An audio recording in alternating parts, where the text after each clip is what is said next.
जय श्री कृष्ण। आज श्री कृष्ण जन्माष्टमी है। राज मंदिर में और श्याम कुंज में प्रातःकाल से ही उत्सव की तैयारियां होने लगी। मीरा का मन विकल है, पर कहीं आश्वासन भी है कि प्रभु आज अवश्य पधारेंगे। बाहर गए हुए लोग भले ही नौकरी पर गए हों, सभी पुरुष तीज तक लौट आते हैं। फिर आज तो उनका जन्मदिन है, कैसे नहीं आएंगे भला। पति के आने पर स्त्रियां कितना श्रृंगार करती हैं, तो क्या मैं ऐसे ही रहूंगी? तब मैं भी क्यों ना पहले से ही श्रृंगार धारण कर लूं। कौन जाने वो कब पधार जाए। मीरा ने मंगला से कहा, जा मेरे लिए उबटन, सुगंध और श्रृंगार की सारी सामग्री ले आ। और चंपा से बोली कि माँ से जाकर सबसे सुंदर काम वाली पोशाक और आभूषण ले आए। सभी को प्रसन्नता हुई कि आज मीरा श्रृंगार कर रही है। बाबा बिहारी दास जी की इच्छा थी कि आज रात मीरा चारभुजा नाथ के यहाँ होने वाले भजन कीर्तन में उनका साथ दे। बाबा की इच्छा जानकर मीरा असमंजस में पड़ गई। थोड़ा सोचने के बाद बोली, बाबा रात्रि के प्रथम पहर में राज मंदिर में रहकर आपकी आज्ञा का पालन करूंगी, और फिर अगर आप आज्ञा दें तो मैं जन्म के समय श्याम कुंज में आ जाऊं। अवश्य बेटी, उस समय तो तुम्हें श्याम कुंज में ही होना चाहिए। बाबा ने मीरा के मन के भावों को समझते हुए कहा, मेरी तो इच्छा थी कि तुम मेरे साथ एक बार मंदिर में गाओ। बड़ी होने पर तुम महलों में बंद हो जाओगी, कौन जाने ऐसा सुयोग फिर कब मिले। मीरा आज नख से सिक तक श्रृंगार किए चारभुजानाथ के मंदिर में राव दूधा जी और बाबा बिहारी दास जी के बीच तानपुरा लेकर बैठी हुई पद गायन में बाबा का साथ दे रही है।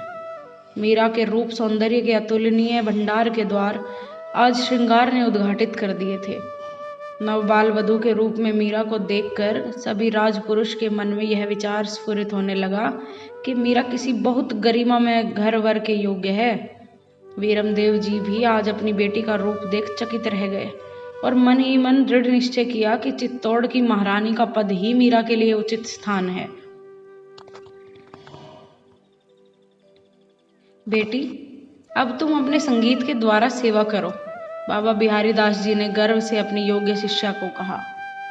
मीरा ने उठकर पहले गुरुचरणों में प्रणाम किया, फिर चारभुजानाथ और दूधाजी आदि बड़ों को प्रणाम कर गायन प्रारंभ किया। आलाप की तान ले मीरा ने संपूर्ण वातावरण को बांध दिया।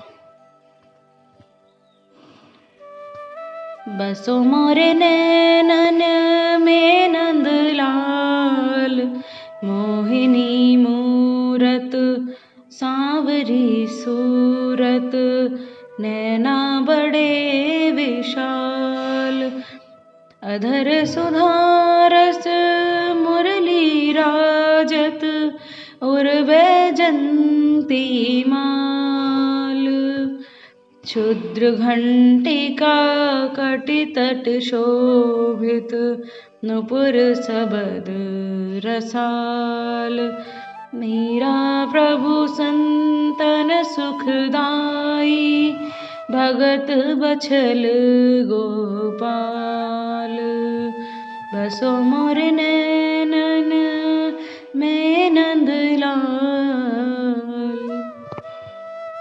वहां उपस्थित सभी भक्तजन मीरा के गायन से मंत्रमुग्ध हो गए। बिहारी दास जी सहित दूधा जी मीरा का वह स्वरचित पद श्रवण कर चकित और प्रसन्न हो उठे। दोनों आनंदित हो गदगद स्वर में बोले, वाह बेटी। मीरा ने संकोचवश अपने नेत्र झुका लिए।